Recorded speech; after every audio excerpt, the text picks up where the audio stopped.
Hello guys, welcome back to my channel Autofix Garage.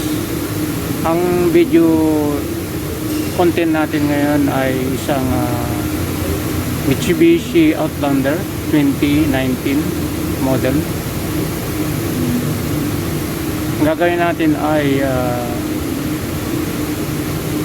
brake noise during slight braking.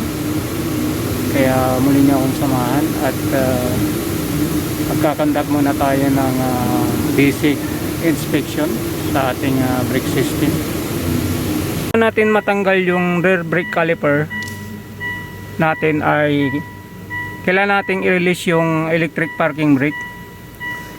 So i-depress natin yung brake pedal, then i-press natin yung electric parking brake, push natin going down, then ayan na, nag-release na yung ating electric parking brake. So pwede na nating tanggalin yung rear brake caliper natin. Next natin gagawin mga guys, di-disconnect natin tong harness connector ng electric parking brake.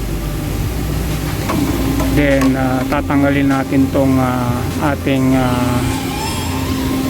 brake caliper ng rear left.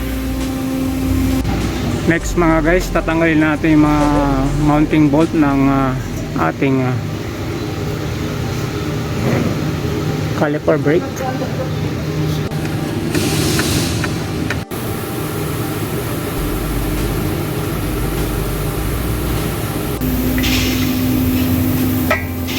So yan guys, tanggalan natin yung ating electric parking brake at saka yung ating rear brake caliper. So yan guys, ginamitan natin ng pang hook. Hook muna natin dito. Yan. Meron tayong vernier caliper mga guys. So na-adjust ko na sa 5mm itong vernier caliper natin.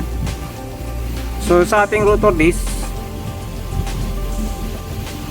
mula dito sa dulo ng ating rotor disc, magsusukat tayo ng 5mm. So yan mga guys, 5mm ang ating measurement dyan, at nilagyan na natin ng marking na puti. Ang purpose natin dito ay dito natin ipupoint yung ating dial indicator mga guys, para sa ating pagsusukat ng ating round out ng ating rotor disc. Naglagay na rin ako ng tatlong nut mga guys sa ating rotor disc para balance ang ating pag-ikot ng ating rotor disc bago natin kuhanin ang ating kuhanan ng round out. So ito yung measurement natin na 5mm mga guys. Then yung dial gauge natin, nilagyan natin ng load at isisit natin yung ating dial gauge sa 0. Then ang rotor round out natin sa rear rotor disc ay 0.08 mm. So i-rotate natin yung rotor disc kung ano ang makukuha nating actual reading ng ating rotor disc.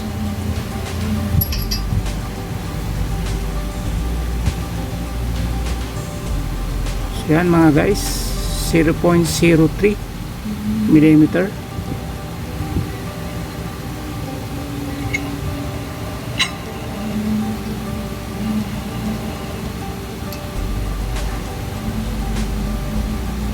Okay.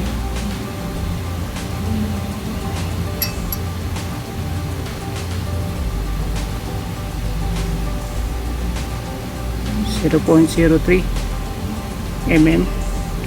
So wala tayong problema sa rotor disc sa rear left side.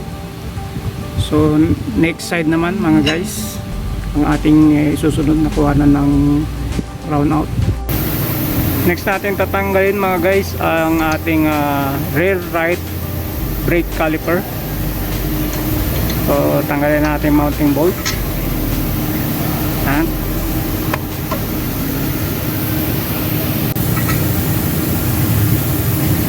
Okay. So tanggal na yung ating caliper.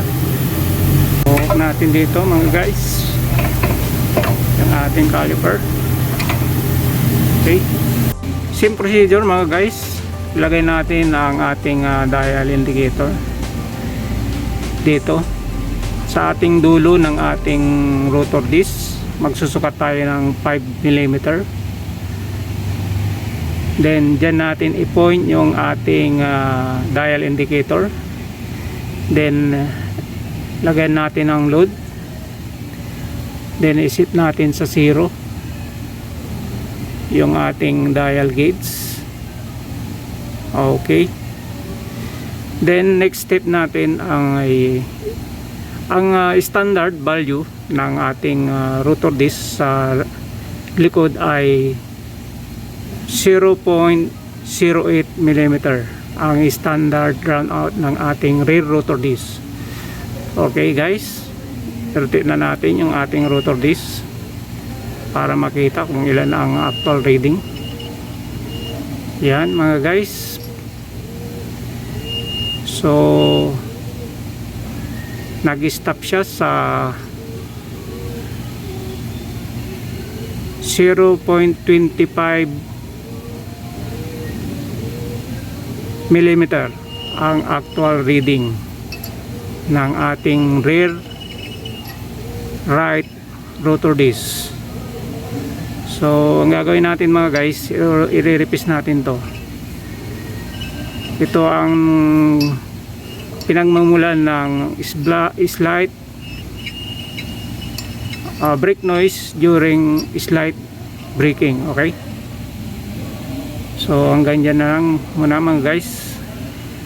So re-remove natin ang ating rotor disc. Okay, so ito yung ating 2019 model na Outlander mga guys, na may brake noise during slight braking. So nagkakandak muna tayo ng basic inspection.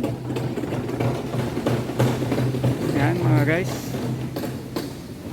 So next nating kukuha na ng round out ay ating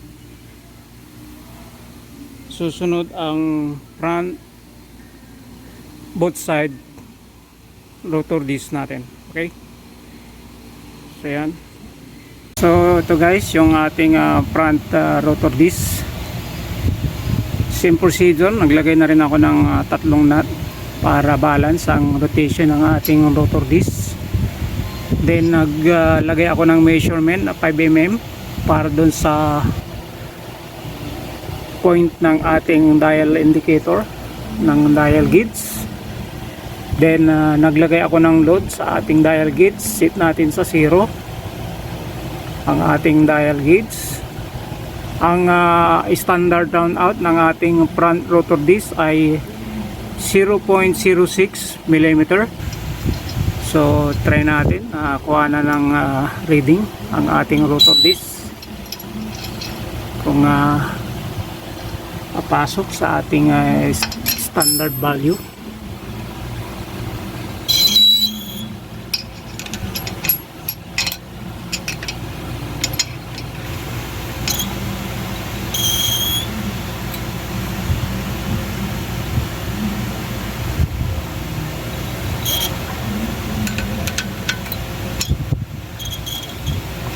Ito yung rotor disc natin sa front left side. So yan, halos hindi gumagalaw yung ating dial indicator mga guys. So ibig sabihin maganda ang rotor disc natin, walang bad surface. So okay mga guys, walang problema ang ating rotor disc sa front left side. So isunod natin yung right side. Mga guys, ito yung ating front right rotor disc. So same procedure ang gagawin natin. Naglagay ako ng measurement dito na 5 mm para sa pointer ng ating dial indicator. So yung dial gauge natin, nilagyan ko ng load at sinet ko na sa 0. Then rotate natin yung rotor disc. Standard value nito ay 0.06 mm ang rotor disc round out natin. So tingnan natin kung ilan ang actual reading natin. So laki mga guys. So 0.52 mm. So malaki mga guys. So ang gagawin natin dito ay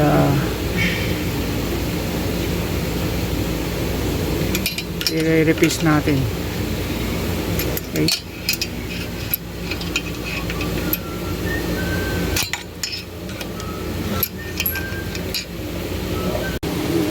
Ang standard thickness ng ating front rotor disc ay 26 mm. Ang limit thickness ng ating rotor disc ay 24.4. So ang ating actual reading ay 24.68. Yan ang ating actual reading. So tingnan natin kung after repacing ay pasok pa sa ating limit ng ating measurement. Pag hindi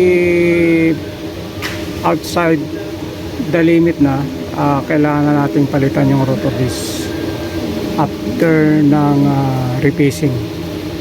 After ng repacing, may measurement natin ulit kung pasok pa sa standard limit ang ating thickness ng rotor disc. Ang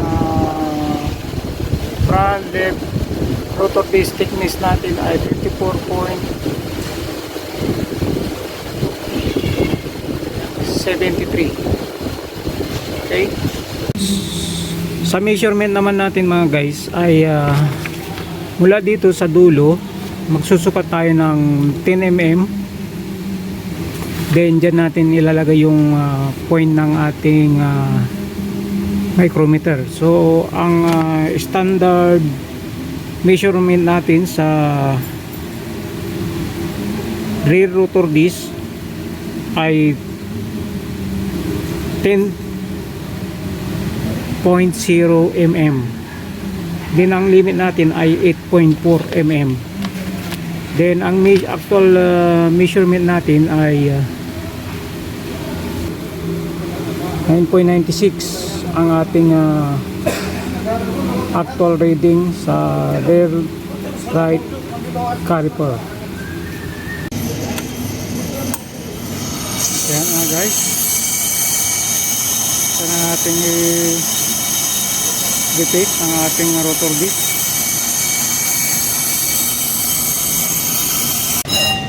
Yan guys ang ating rear rotor disc. Yan ang condition ng ating rear rotor disc. Mali kaya ang deformation, kaya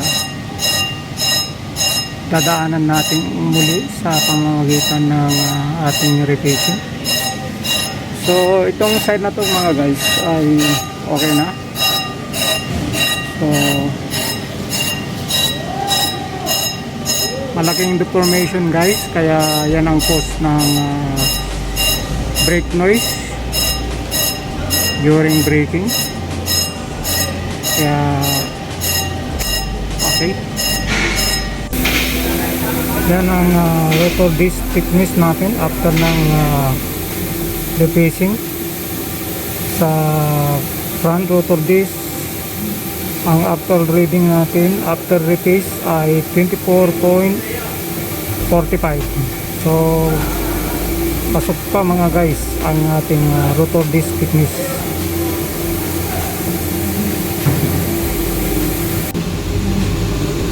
Ang standard thickness ng ating rear rotor disc mga guys ay 10 mm. Ang limit natin ay 8.4 mm. Ang actual reading natin after replace ay 9.74 mm. So pasok pa mga guys. So yan, tapos na ang ating brake repair. Thank you mga guys sa inyong panonood sa ating video tutorial ngayon. Kung bago kayo sa YouTube channel na to, huwag nyong kaligtaang mag-subscribe at hit yung notification bell para maging updated kayo sa susunod pang mga video na i-upload ko. Maraming salamat at God bless sa inyong lahat.